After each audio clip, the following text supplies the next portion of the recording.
5:38 de Mateo dice así la escritura: oísteis que fue dicho, ojo por ojo y diente por diente.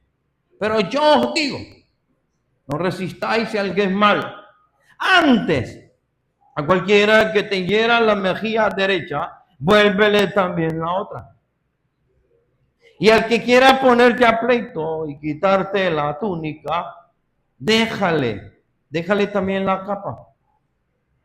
Y cualquiera que te obligue a llevar carga, ¿lo está viendo? A llevar carga, mire, por una milla, ve con el 2. Al que te pida, dale. Al que quiera tomar de ti prestado, no se lo rehuses. ¿Oísteis que fue dicho? Amarás a tu prójimo y aborrecerás a tu enemigo. Padre, en el nombre que es sobre todo nombre, gracias. Bendito sea el Dios y Padre de nuestro Señor Jesucristo, el eterno creador de los cielos y la tierra, que nos ha dado su gracia, su amor, su bondad. Nos ha favorecido, nos ha dado favores inmerecidos a nuestras vidas, porque su amor es tan grande y tan maravilloso para con nosotros. Eterno, soberano, Rey de gloria, en el nombre de Jesucristo, su Hijo, le damos gracias. Bendito sea su nombre. Bendito sea el Dios de Abraham, Isaac y Jacob. Bendito sea el eterno creador de los cielos y la tierra, que nos ha dado a su Hijo amado, nuestro Señor Jesucristo. Y por medio de él acercarnos y ahora poder él mostrar su gran amor para con toda su creación. Padre, en el nombre de Jesús, gracias. Amén y amén. Observe, hemos venido hablando acerca de uno de los mandamientos que las escuelas de los fariseos le habían enseñado principalmente a los religiosos de este tiempo. Si usted ha estado desde el inicio, sabe de que hemos comentado y hay registros, hay evidencia cultural e histórica de las escuelas de interpretación de la ley del tiempo de Jesús, que habían principalmente 7, pero de esas 7 solo 2 eran las más fuertes: la escuela de Shammai y la escuela de Hillel. Hillel prácticamente fue el abuelo de Gamaliel, según los comentarios, y todos conocemos que Gamaliel fue el maestro e instructor del apóstol Pablo. En el libro de los Hechos lo menciona claramente. Oiga, entonces, cuando podemos ver el contexto cultural e histórico, nos damos cuenta de que el ambiente religioso estaba enfermo. Enfermo en el sentido de que estas escuelas les habían enseñado, dije, a todos los estudiantes, a todos los religiosos, a odiar a los gentiles, a todos aquellos pueblos paganos, o a aquellos pueblos que tenían sus cultos a otros dioses. Por eso eran gentiles, por eso eran paganos. La palabra gentil significa pagano, porque sus culturas, sus prácticas, sus ídolos, sus dioses eran otros, y por ende el ambiente religioso, no el pueblo judío en general, no, el ambiente religioso, las cabezas, los poderosos, los que tenían el poder político y religioso, ellos principalmente, a través de estas escuelas de interpretación de la ley, ellos habían creado de 613 mandamientos que la Biblia tiene, que Dios le dio a su pueblo a través de Moisés para vivir, para una correcta convivencia y un correcto trato entre Dios y el ser humano, entre unos a otros.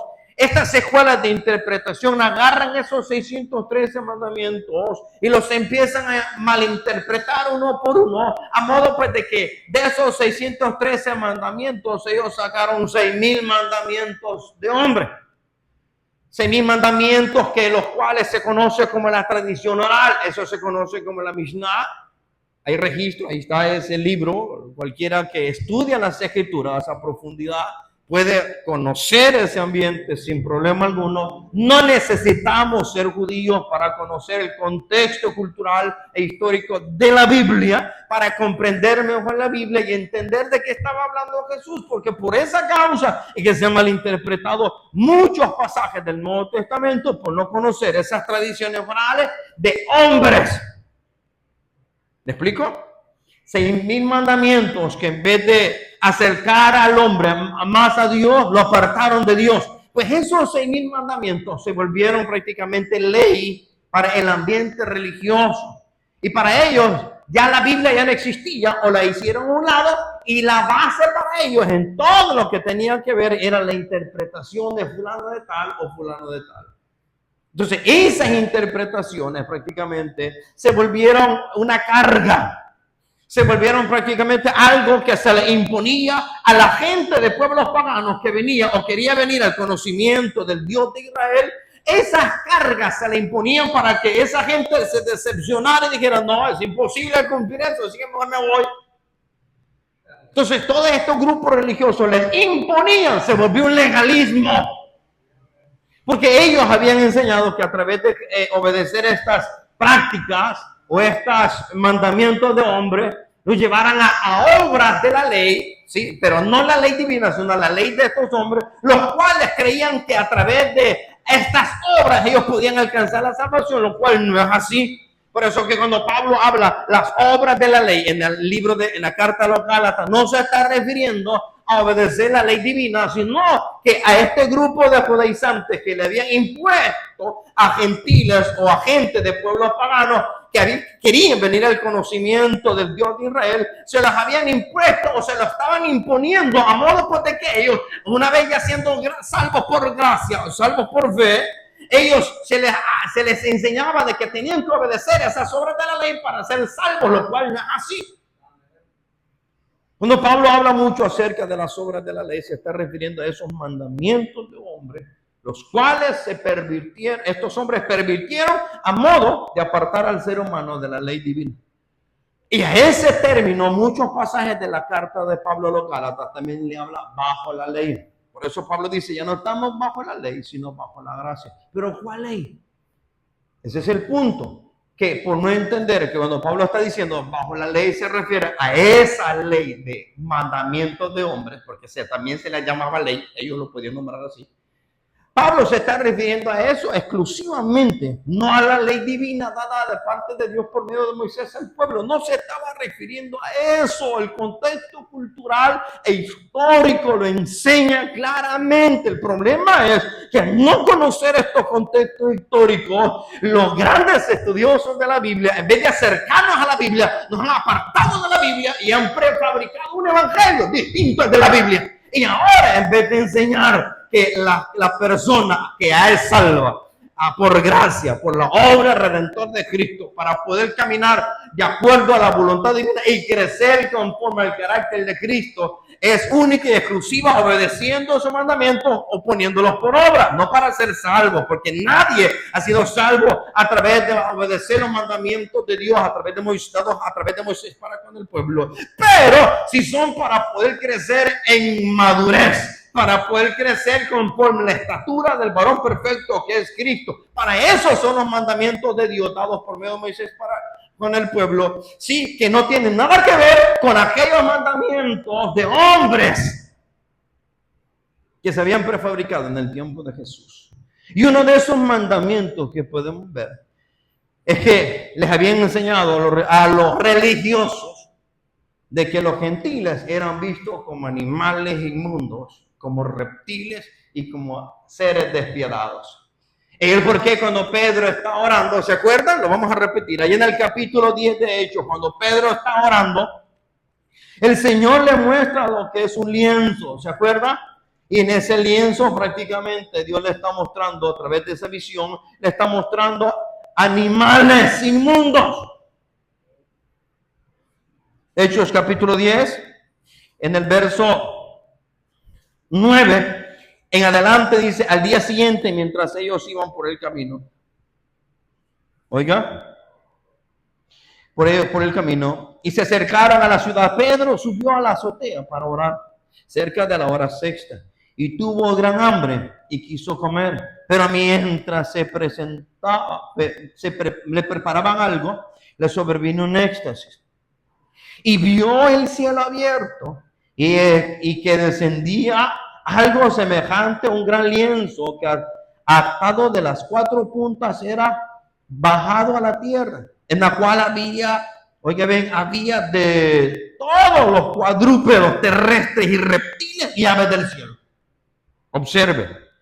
Y le vino una voz, el Señor le estaba hablando a Pedro y le dijo, levántate, Pedro, mata y come. Entonces Pedro dijo, Señor, no, porque ninguna cosa común o inmunda he comido jamás. No, Señor, yo no como esas cosas que enferman.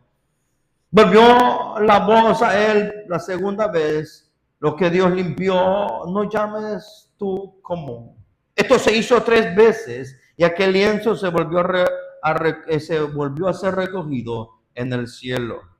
Y mientras Pedro estaba perplejo dentro de sí sobre lo que qué significaría la visión que había visto, y aquí los hombres que habían sido enviados por Cornelio, los cuales preguntaron por la casa de Simón, llegaron a la puerta y llamando preguntaron si moraba allí un Simón que tenía de apodo Pedro. Y mientras Pedro pensaba en la visión, le dijo el Espíritu, he aquí, 3 hombres te buscan. Levántate y desciende y no dudes en ir con ellos porque yo los he enviado. Cuando él llega a la casa de Cornelio, verso 24, observe. Mire, al otro día entraron en Cesarea y Cornelio los estaba esperando, habiendo invocado a sus parientes y amigos más íntimos. ¿Quién era Cornelio? ¿Se acuerdan? Un centurión romano. Nada que ver con alguien judío o israelita. Nada que ver. Judío no es igual a Israel, aunque es israelita, pero no es igual a decir a un israelita. Pero todos los israelitas, dentro de ellos sí pueden haber judíos. ¿Me explico?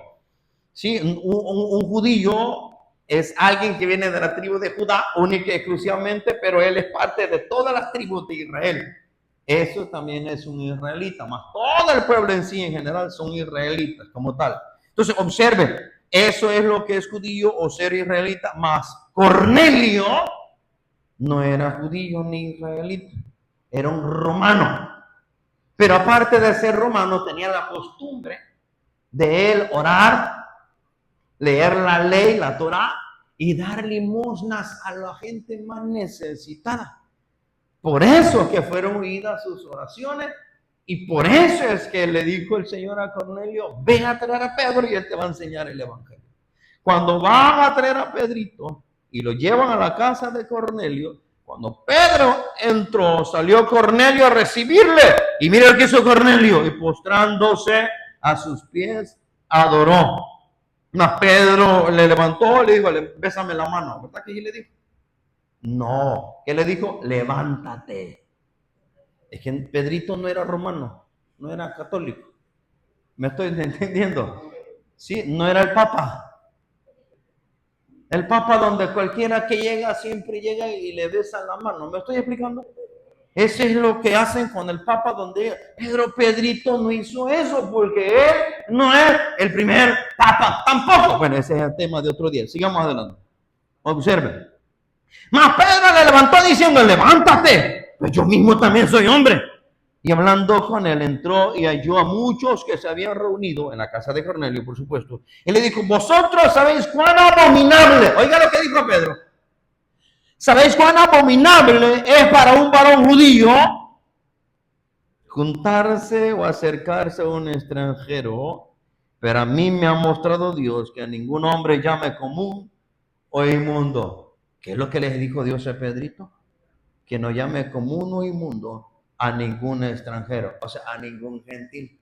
¿Cómo los veía Pedrito a los gentiles? Como animales inmundos, como gente cuadrúpedos, como reptiles, como bestias sin entendimiento. Así los veía. Por eso, cuando él entra, él entendió la visión de lo que Dios le había mostrado, el Señor le había mostrado, más entendió que se trataba de personas, no de animales. Por eso dice, el Señor me dijo que no llame como uno inmundo a ningún extranjero. Pero allá animales le iba a mostrar. ¿Pero por qué es que entendió eso él? Porque a él le habían enseñado, la escuela de Shammai principalmente le había enseñado que todo gentil o extranjero era visto como un animal inmundo. Eso no dice la ley. Eso no enseña la ley divina. Eso lo enseñaron las escuelas de interpretación del tiempo antes de Jesús y todo el tiempo de Jesús y durante todo el Nuevo Testamento, que eran los judaizantes. Los judaizantes principalmente siempre enseñaron mandamientos de hombres, mas nunca enseñaron la ley divina. Y la mala interpretación de que mucha gente dice judaizar es agarrar cosas del Antiguo Testamento y enseñarlas o practicarlas. No tiene nada que ver con eso. Qué terrible la gran mala interpretación de unas grandes escuelas modernas de ahora en día que agarran la ley divina y la tuercen terriblemente y toman como excusa. No, la ley ya no estamos bajo la ley, sino bajo la ley. Descalifican todo el Antiguo Testamento. Cuando en todo el Antiguo Testamento, principalmente en la ley, se encuentra marcado el carácter santo y el carácter moral de nuestro Dios. Y el carácter santo y moral de nuestro Dios no cambia. ¿Me escuchó? No cambia. Observe, por lo cual al ser llamado vine sin replicar. Así que pregunto, ¿por qué causa me habéis hecho venir? Dijo Pedrito. Observe, aquí hay dos mandamientos que le voy a enseñar. Primero, aborrecer a los gentiles y verlos como en el segundo. Le era abominable entrar o llegar a la casa de un extranjero.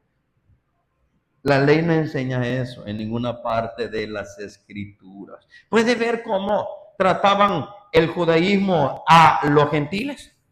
Como cualquier ser humano inmundo o cualquier reptil. Más cuando Jesús está hablando, volvamos a Mateo 5:38, más cuando Jesús está hablando, le está enseñando a sus discípulos, oiga bien, a ver las cosas de acuerdo a la ley divina y no de acuerdo a la ley de los hombres o mandamientos de hombres. ¿Me estoy explicando? Porque esa ley de hombres o mandamientos de hombres lo que había causado es una gran división entre el pueblo gentil para no poder llegar a Dios, y esa era una gran pared intermedia. Por eso dice Pablo en Efesios, dice que Jesús a través de su muerte derribó la pared intermedia. ¿Para qué? Porque eso era lo que nos separaba. Ahora a través de Cristo esa pared ha sido quitada y ahora a través de Cristo y el conocimiento de la palabra de Dios podemos acercarnos a Dios y conocer a Dios a través de la palabra. A través de la gracia salvadora de Cristo nos atrae Dios. Y a través del conocimiento de la palabra conocemos a Dios. ¿Me estoy explicando, amado?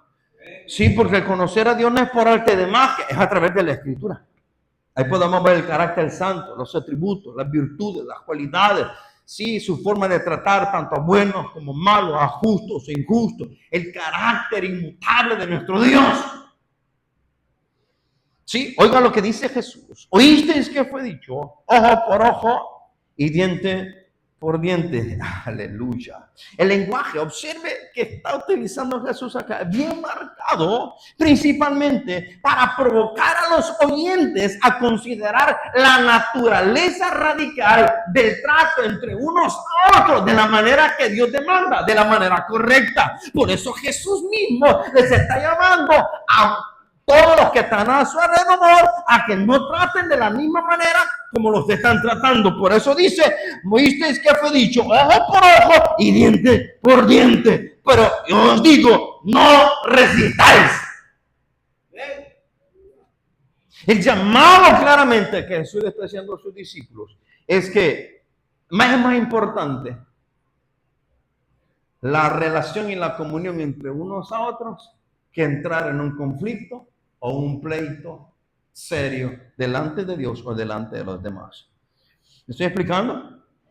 Jesús le está enseñando claramente que esa relación entre unos a otros, aún le está enseñando a sus discípulos que son judíos, su trato con los gentiles es la enseñanza más correcta de tratarlos como personas como son y no como las enseñanzas malas que Shammai les había enseñado, porque Shammai les había enseñado a aborrecer a la gente, a aborrecer al prójimo, sí, mas Jesús lo que les está diciendo o les está enseñando a un mejor trato entre unos a otros. Por eso le está diciendo a Jesús, no resistáis. ¿Se entiende, amados? La expresión ojo por ojo y diente por diente era una expresión prácticamente conocida, o se conoce, mejor dicho, dentro del ámbito jurídico, dentro de leyes. Sí, dentro de las leyes, cuando uno estudia lo que es jurisprudencia, desde el inicio le empiezan a enseñar la historia de cómo surgieron las leyes, y las leyes surgen de tradiciones o costumbres. Cuando toman peso más que la ley, eso mismo se vuelve ley. Por eso que usted va a ver en el ámbito religioso, ámbito jurídico también, como sí, en cada Semana Santa usted va a ver que repiten el mismo patrón de costumbres y tradiciones y no cambia. ¿Se ha fijado usted? Los mismos colores, las mismas calles allá en San Salvador, los mismos rezos, las mismas oraciones, porque es una costumbre, no es bíblico. Pero como la costumbre pesa más que la ley, a eso lo ven como ley. ¿Me estoy explicando? Sí. Pues eso mismo está ocurriendo en el tiempo mismo de Jesús. Jesús le está enseñando principalmente, oiga bien, a no ver las cosas como las costumbres y tradiciones de ellos le veían. ¿Por qué razón? Porque este patrón jurídico o este ejemplo jurídico que Jesús está tomando, lo está tomando principalmente, oiga bien, de las leyes principalmente del Antiguo Oriente. En el Antiguo Oriente había un código llamado el Código de Hammurabi. ¿Y ese quién es? ¿Cómo se come ese volado? Fíjate que en el capítulo 14 de Génesis, acompáñame, Génesis en su capítulo 14, aparece lo que es un personaje muy conocido. Génesis 14, 1.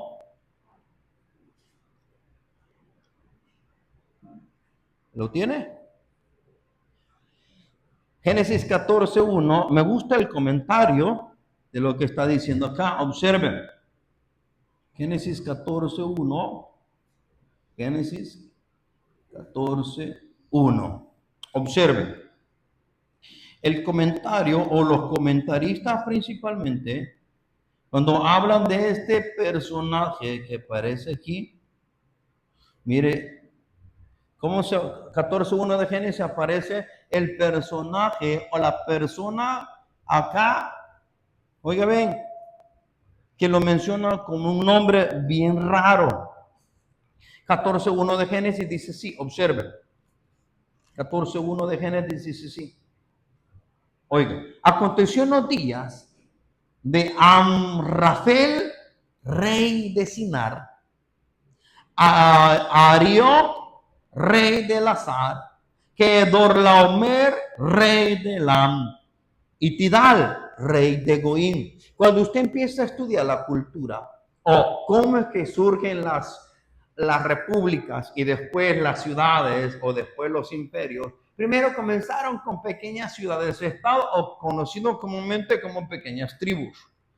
Estos reyes mencionados fueron los que le hicieron guerra a otros 5 reyes, en los cuales de en medio se pasaron llevando a un sobrino de Abraham. ¿Se acuerdan cómo se llamaba el sobrino de Abraham? ¿Cómo se llamaba? Lot, correcto, aleluya. Estos reyes tuvieron un conflicto tremendo, pero ¿quiénes son estos reyes? Solo vamos a tocar uno. El rey Amrafel, rey de Sinar. ¿Quién era este rey Amrafel? Oiga bien, Amrafel, rey de Sinar, generalmente este rey ha sido identificado, oiga bien, con Hammurabi. ¿Y quién es Hammurabi? El sexto y más grande de los monarcas de la primera dinastía de Babilonia. Hasta ahí me voy a quedar. ¿Y qué pasa con este hombre? Este hombre creó leyes. Y estas leyes principalmente son las que rigen todo el libro de Génesis. Mientras usted estudia el libro de Génesis, no hay ley de Moisés todavía. Pero hay leyes morales que están de por medio. ¿Bajo qué leyes morales? Son las leyes del Código Hammurabi. Este rey era tan fuerte su enseñanza o sus leyes, que sus leyes de tratar a los demás de la forma correcta eran las que se habían adoptado. ¿Quién era el rey Hammurabi? Es este rey Amrafel, rey de Sinar, o de ¿cómo se llama? O de las regiones de Mesopotamia, eso se conoce, las regiones de Mesopotamia. Pues este rey creó leyes y una de esas leyes es el ojo por ojo y diente por diente. Esas leyes tenían que ver principalmente con ejercer su propia justicia ante los demás y salir ganando por sobre todas las cosas. Pues en el tiempo de Jesús, volvamos a Mateo 5:38, perdón. Cuando Jesús le está diciendo ojo por ojo y diente por diente, Jesús claramente conoce la ley del talión o la ley del Antiguo Oriente, del Código Hammurabi, un rey de Mesopotamia, el cual precisamente había influenciado a muchas culturas de aquel entonces como Israel, y este mismo principio los religiosos del tiempo de Jesús lo habían implementado en el Sanedrín para imponer su propia justicia en el templo. Eso es lo que habían hecho los religiosos fariseos o los judaizantes de este tiempo, del tiempo de Jesús. Ellos mismos habían legalizado la venganza personal que nunca, que nunca fue aceptada ante la ley de Moisés, a excepción en defensa de un familiar muerto. Ahí sí. Pero por gusto, solo porque yo me quiero vengar, solo porque me robaron la gallina, no se puede hacer así. ¿Me explico? O porque me quitaron una vaca, yo me voy a vengar y voy a matar a la gente. No, tampoco no era así por así. Entonces, ¿cómo es que la ley permitía poderse vengar? Libro de Números 35 lo dice de esta manera. Libro de Números, capítulo 35, en su verso 16 en adelante, dice así: si con instrumento de hierro lo hiere y muriere, está hablando de una persona a otra, homicida es. ¿Cuál es la ley? El homicida morirá. Y si con piedra en la mano, que pueda dar muerte, lo hiriere y muriere, homicida es, y el homicida morirá. Y cuando el instrumento de palo en la mano, que pueda dar muerte, lo hiriere y muriere, homicida es, el homicida morirá. ¿Quién tenía que vengar la muerte de esa persona? Porque había quedado vivo el homicida, el familiar. Por eso dice el 19, el vengador de la sangre, él dará muerte al homicida, cuando lo encontrare, él lo matará. Y si por odio lo empujó y echó sobre él alguna cosa por acechanzas y muere, o por enemistad lo hirió con su mano y murió, el heridor morirá, es homicida. El vengador de la sangre matará al homicida cuando lo encontrare. Oiga, ¿por qué? Porque tiene culpa de lo que hizo. Por lo tanto, si mató a alguien voluntariamente, tenía que morir de acuerdo a la ley de la misma manera. Pero si fue por accidente, verso 22, mas si casualmente lo empujó sin enemistades y lo echó sobre cualquier instrumento sin acechanza, o bien sin verlo hizo caer sobre él alguna piedra que lo pudo matar, y muriere, él no era su enemigo ni procuraba su mal. Entonces la congregación, en vez de matarlo, juzgará entre el que causó la muerte y el vengador de la sangre conforme a estas leyes. O sea, iban a buscar un justo juicio para esa persona que no lo mató voluntariamente. Más aquel que voluntariamente mató a alguien tenía que morir por uno de sus familiares. Así es como si estaba permitida lo que es la ley, oiga, ven, para poder vengar a uno de sus familiares. Sí, pero en el caso de Jesús, la gente mataba solo porque le caía mal a alguien. Por eso volvamos a Mateo 5. ¿De qué está hablando entonces Jesús acá? Observe, el ojo por ojo y diente por diente tenía que ver con esa venganza personal que los fariseos, que los religiosos mismos habían implementado para quitarse de por medio a aquel que le caía mal. ¿Será que era permitido eso? No, no era permitido. Ante la ley divina, no. Por eso Jesús le está diciendo, ¿oísteis que fue dicho?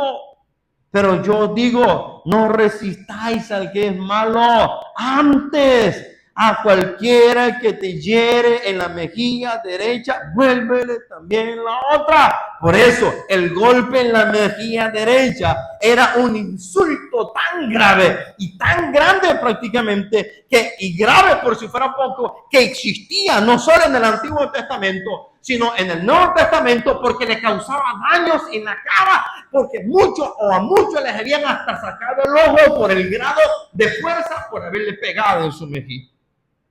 Les había causado grandes problemas físicos, sí, por esa razón. Oiga bien, eso se practicaba en muchas culturas e iba de la mano, ojo por ojo y diente por diente. Por eso, mejilla con mejilla. Te dieron una mejilla, dan a otra mejilla. ¿Se entiende lo que estamos hablando, amado? ¿Sí? Oiga bien, tanto las leyes bíblicas,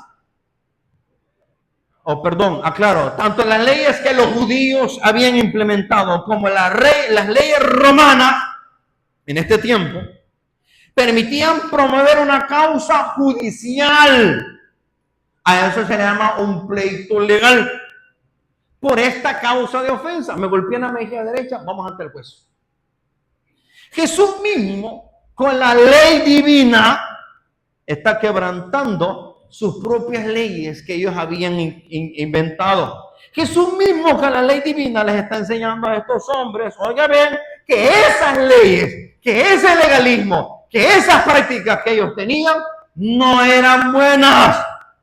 Eso es legalismo, eso es judaizar. Eso era judaizantes, implementar leyes o crear leyes que vayan a favor de sus propias conveniencias. ¿Qué es lo que habían creado ellos? Una ley de venganza propia. Por eso Jesús, para evitar lo que es conflictos legales, ¿qué es lo que le está diciendo Jesús? Aquí mismo, cualquiera que te hiera la mejilla derecha, ¿cuál es la respuesta? Vuélvele también la otra. Dios mío, está serio esto, ¿no? Está serio más cuando nos agarran en ayuno.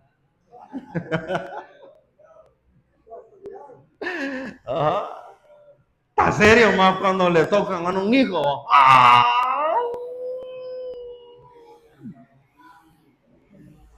Está serio cuando nos tocan nuestros intereses o nos tocan el orgullo o el ego. ¿Será que seríamos nosotros capaces de obedecer los mandatos de Jesús y tener dominio propio? Para no causar problemas, sino simplemente dejar que nos peguen en la otra mejilla. Está hablando en un sentido literal aquí. No figurado. Nosotros lo podemos aplicar de una forma figurada o espiritual. Pero ni aún así nosotros tenemos el dominio propio o la capacidad o la madurez para poder gobernar a nosotros mismos. Si cualquier cosita nos hace estallar o reventarnos y decir cosas que ofenden o dañan a los demás, o si es posible querer vengarnos por algo tan pequeño o tan leve, nos toca el orgullo y nos causa a querer vengarnos de la misma forma como nos han hecho, hagamos también. Eso es incorrecto. Jesús no está enseñando eso. Esa era la ley de los religiosos. Pero la ley de Jesús era, pone la otra mejilla. Ay, Señor bendito. Dios nos ayude, ¿no? ¿Sí? 40, perdón. Y el que quiera ponerte a pleito y quitarte la túnica, déjale también la capa. Mire. Y a cualquiera que quiera ponerte a pleito. ¿Qué pleito está hablando? No está hablando como comúnmente nosotros entendemos. Te quiere echar a pleito. Mira lo que está diciendo. No se refiere a eso. Nosotros entendemos eso porque en nuestra cultura cualquier cosa la inventamos. Pero el pleito del cual está hablando acá, está hablando pleitos legales. ¿Sí?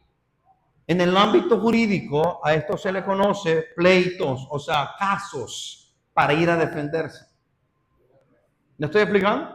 De eso es lo que está hablando Jesús. Las personas más pobres del imperio, acá en el ambiente religioso judío, como en el ambiente religioso romano, óigame, La mayoría de ellos eran campesinos, eran hombres o mujeres esclavos que habían adoptado o habían comprado o agarrado de Egipto o de diferentes partes de los lugares donde Roma había conquistado, y ellos tenían solamente una prenda de vestir tanto interior como exterior, solo una, no como nosotros ahora tenemos y todavía salimos diciendo no tengo ropa que ponerme, y ese montón de ropa que tiene, ¿de qué? Estos pobres solo tenían una prenda de vestir interna y una externa. Y el robo de una túnica de ellos, oiga bien, los conduciría a un reclamo legal ante el juez. A eso se le llama pleito. ¿Escuchó? Ese es el pleito.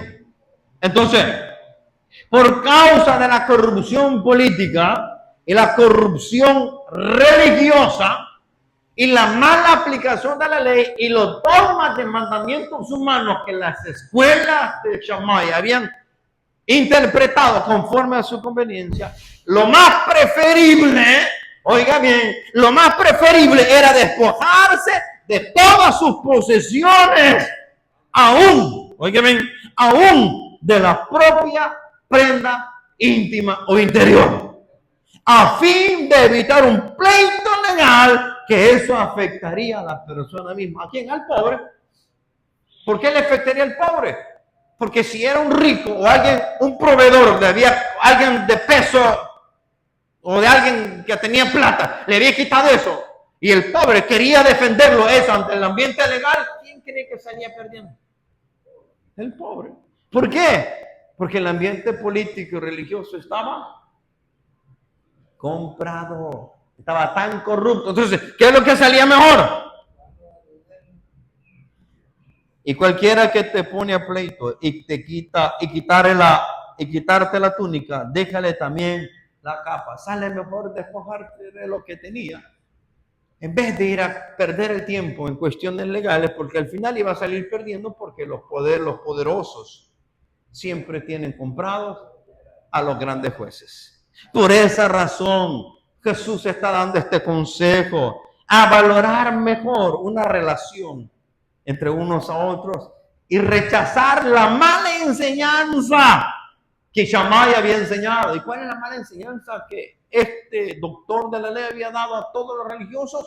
Aborrecer a su prójimo, a su enemigo. Por eso Jesús le dice, no resistáis. Mire, y cualquiera que quiera ponerte a pleito y quitarte la túnica, déjale también la capa. ¿Sí? Por eso le está diciendo, antes de entrar a todo eso, Jesús le dice, no se resistan. No hagan eso. No se vengan por su propia cuenta. ¿Sí? Independientemente a la persona le hicieran bien o le hicieran mal, que el mensaje de Jesús, de acuerdo a la ley moral, es no cobres venganza. Eso es lo que Jesús le está enseñando. Y eso está en el libro de Levítico 19. Levítico capítulo 19, verso 17 y 18. Dice así la escritura. Levítico 19, verso 17. Mire, allá dice, aborrecerás a tu enemigo. No, no se podía aborrecer al enemigo, independientemente si fuera persona que le cayera mal o no. No podía hacer eso. Jesús está dando esa enseñanza. ¿Qué dice la ley divina? La ley moral, de acuerdo a Levítico capítulo 19, verso 17, dice así: no aborrecerás a tu hermano en tu corazón. Ay, Señor bendito. Tan mal que me cae. Allí, aunque no lo digamos, estamos en pecado delante de los ojos de Dios. Ahí viene la hermanita que me cae mal. No lo dijo, pero lo pensó.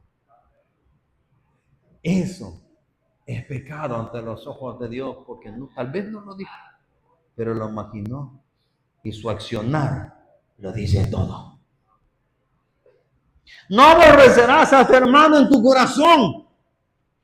razonarás con tu prójimo para que no participes de su pecado. 18. No te vengarás ni guardarás rencor a los hijos de tu pueblo, sino, ¿cuál es el mandato? Amarás a tu prójimo como a ti mismo, dice el Señor. No cobre venganza, déjale en las manos del Señor. ¿El caso no es lo mismo que Pablo está enseñando? Romanos capítulo 12.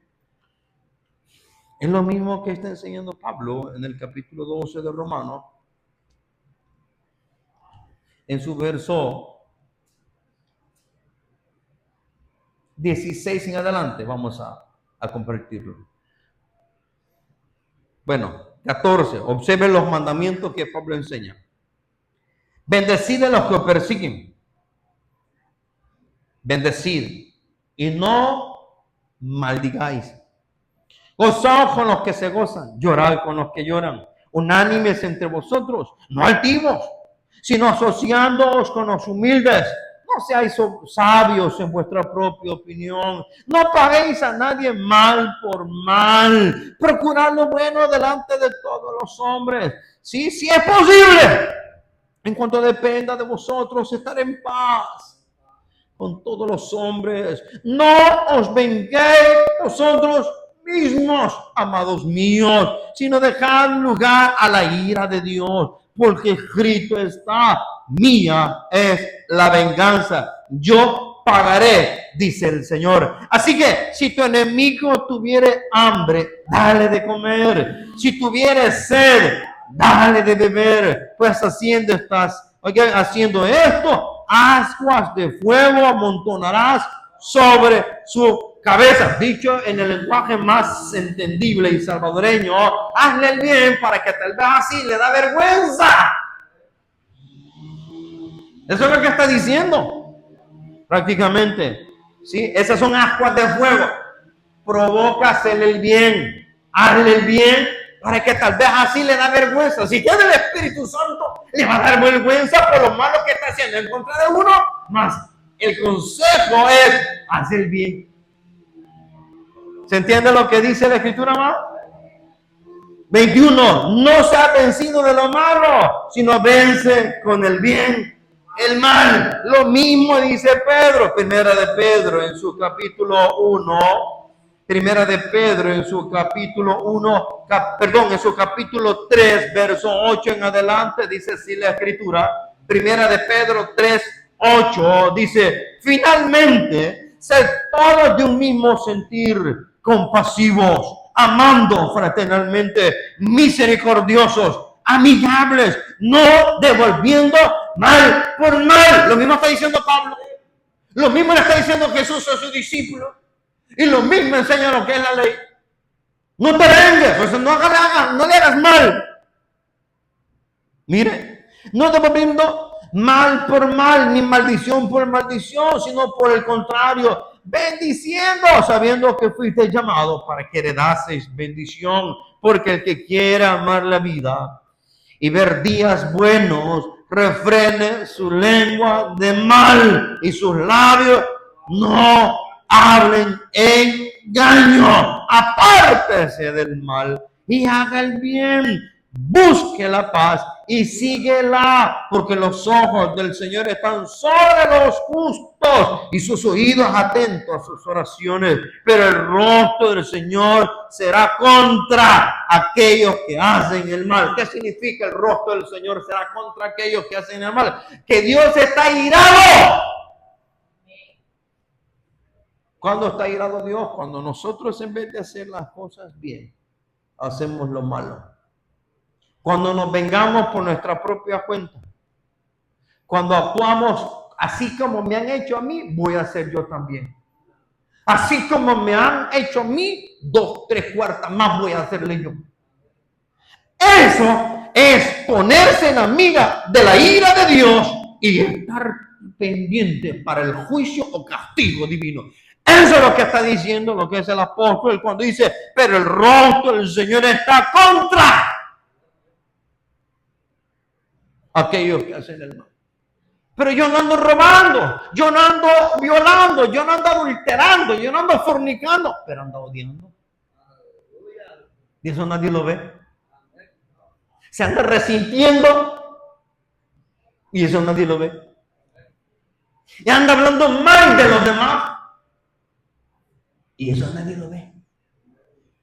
Pero Dios sí lo conoce. Ese es el problema.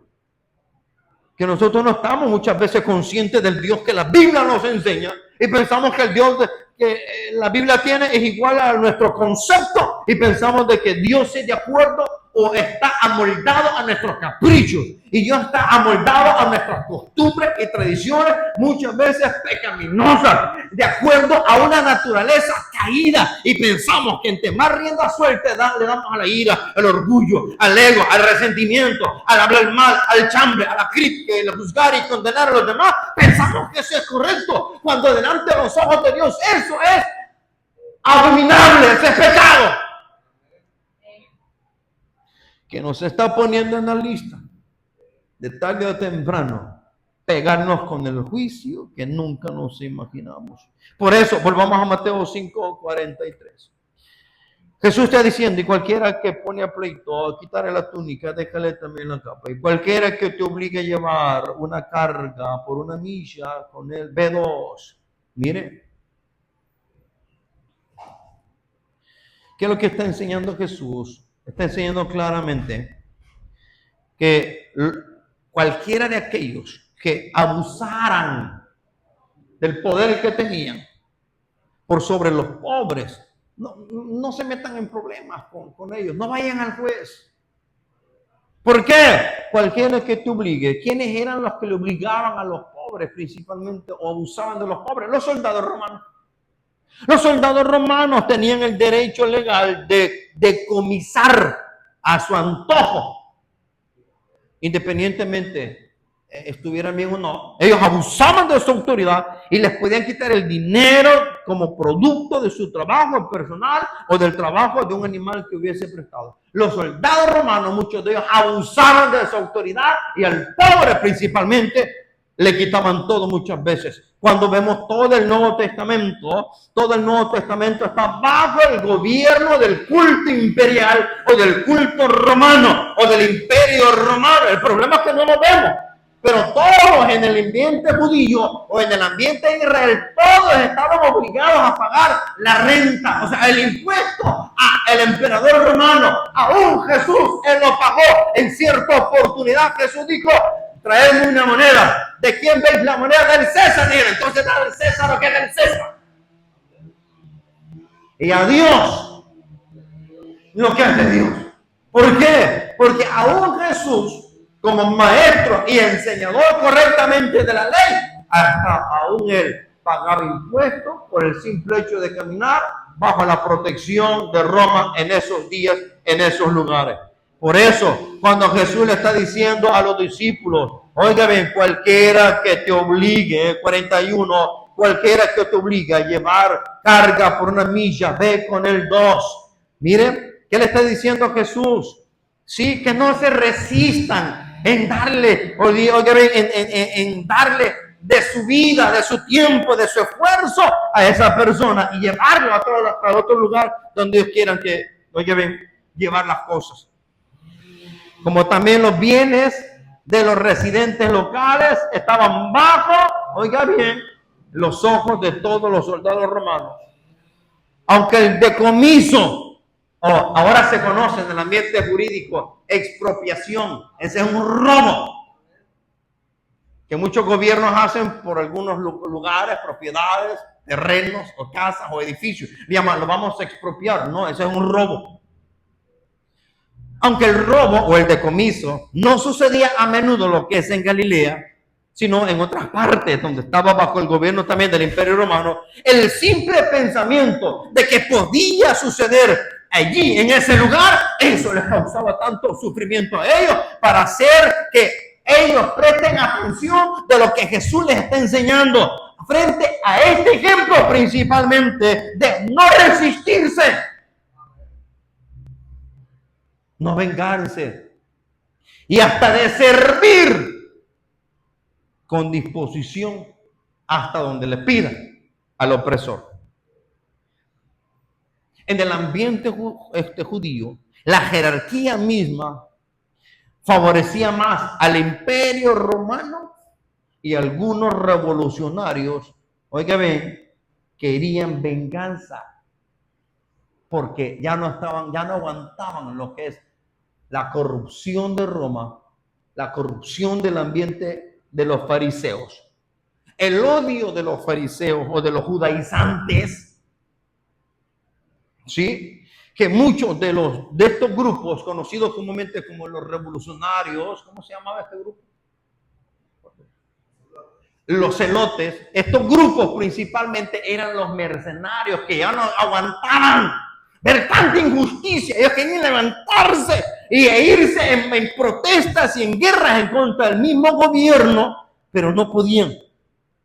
Por eso que la mayoría de los judíos de Judea en este tiempo estaban cansados, ellos querían libertad. Pero oiga bien, muchos de ellos eran campesinos y muchos de ellos no eran revolucionarios. Por esa razón Jesús le está dando este consejo de valorar más lo que es una relación entre unos a otros y rechazar la mala enseñanza que Shammai les había enseñado, pero él los estaban obligando. Ama a tu enemigo. Pero les estaban quitando todo. Ama a tu enemigo. Pero les estaban imponiendo cargas. Sirve a tu enemigo. ¿Sí? O sea, en pocas palabras, Jesús le está diciendo una vez más, no resistáis. O sea, no cobren venganza. A pesar de la carga o del peso que ellos pudiesen estar viviendo. Y termino con esto. Verso 42. Al que te pida, dale. Así que al final voy a poner ahí a pedirles para que... No, son bromas. No, son bromas. Está bueno, dicen, ¿no? Para los dulcitos, si no, no voy a traer más dulcitos. Aleluya. Son bromas. Oye, al que te pida, dale. El sistema religioso y político se había vuelto tan codicioso y tan avariento que se habían olvidado de la gente a la cual Dios le había dicho, preocúpense por ellos. ¿Quiénes eran? Correcto. Los pobres. El ambiente político y religioso, ellos acaparaban más, y de los pobres hay que se los coma el diablo. Por eso cuando la gente iba llegando a las ciudades de Jerusalén, como cuando la gente iba llegando a las ciudades de Roma, en la entrada misma había un montón de gente pobre, mendigos, oigan, y de gente muy necesitada por todas partes. Se puede ver en la historia del montón de gente pobre en las calles, en las entradas de esas ciudades de Roma como de esas ciudades de Jerusalén. Y por eso el Señor le está diciendo a sus discípulos, al que te pida, dale.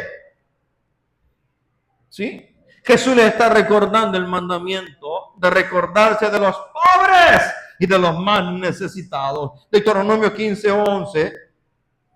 15:11 de Deuteronomio dice así, vamos corriendo por cuestión del tiempo, dice así, 15:11 de Deuteronomio, porque no faltará menesteroso, o sea, pobre, en medio de la tierra.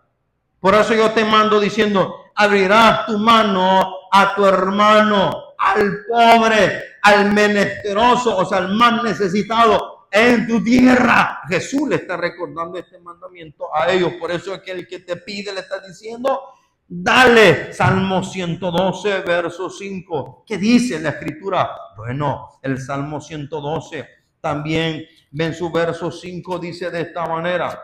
112:5.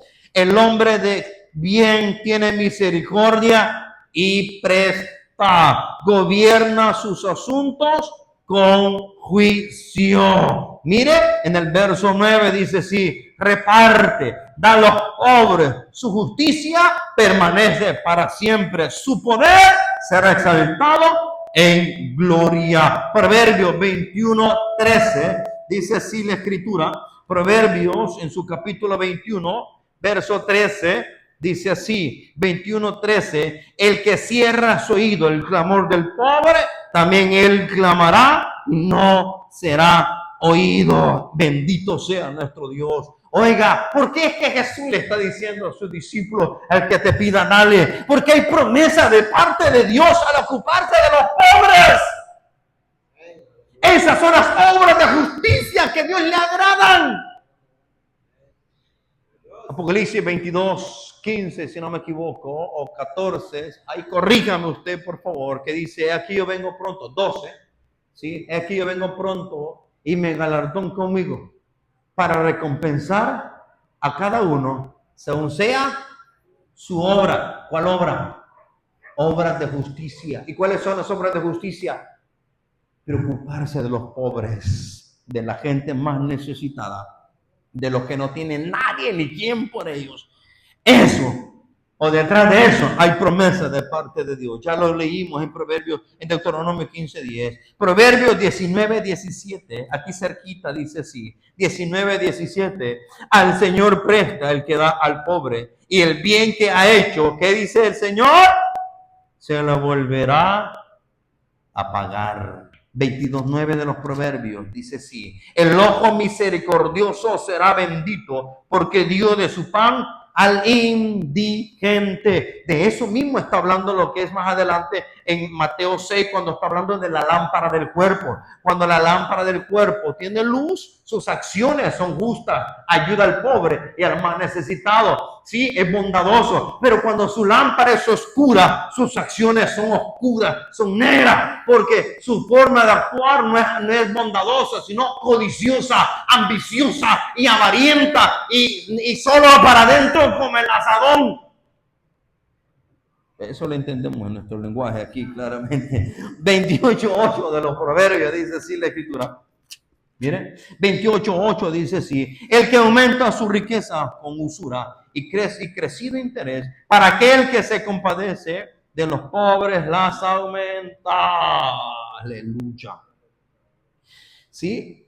Las leyes contra la usura, o sea, el interés sin límite, y especialmente en relación con el préstamo a los pobres.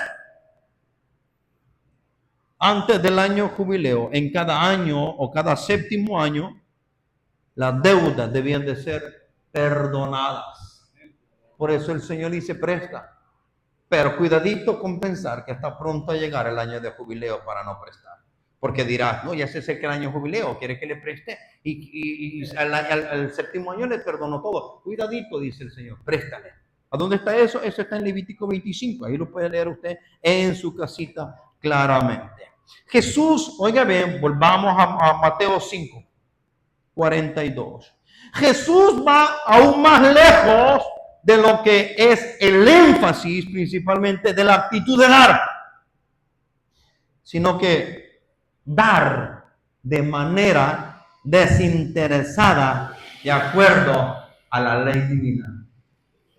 Da de una manera desinteresada para con Dios. ¿Entiendes lo que estamos hablando? ¿Sí? Eso es lo que está enseñando Jesús cuando le dice: al que te pida, dale; al que quiera tomar de ti prestado, no se lo rehuses. Bendito sea nuestro Dios. Todo eso lo que estamos viendo tiene que ver principalmente, oiga bien, con la mala actitud de los judaizantes, el cual era principalmente odiar a los pobres, odiar a los gentiles, odiar a la gente que no era y que no estaba en su misma altura. Y por esa misma razón, cuando vemos el caso principalmente de estos fariseos, lo que ellos estaban enseñando era contrario a la ley divina. Eso es judaizar, eso era judaizante, y eso era un legalismo, y eso era una carga que le estaban imponiendo a todos los religiosos más Jesús, a través de la enseñanza correcta y divina, les está botando todo su negocio. Padre, en el nombre de Jesús, te adoramos. Bendecimos ese nombre